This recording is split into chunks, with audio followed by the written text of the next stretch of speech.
ஆராதனைன்னு ஒண்ணு இல்ல, ஆனா உருவாக்குகிறோம்.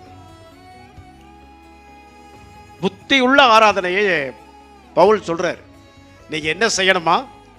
நீங்கள் உங்கள் சரீரங்களை பரிசுத்தமும் தேவனுக்கு பிரியமான, அப்ப இந்த சரீரத்தை பலியா, அங்க என்ன அப்படின்னா ஜீவ பலி அப்படிங்கிறது தகன பலிக்கு சமமான ஒரு வார்த்தை.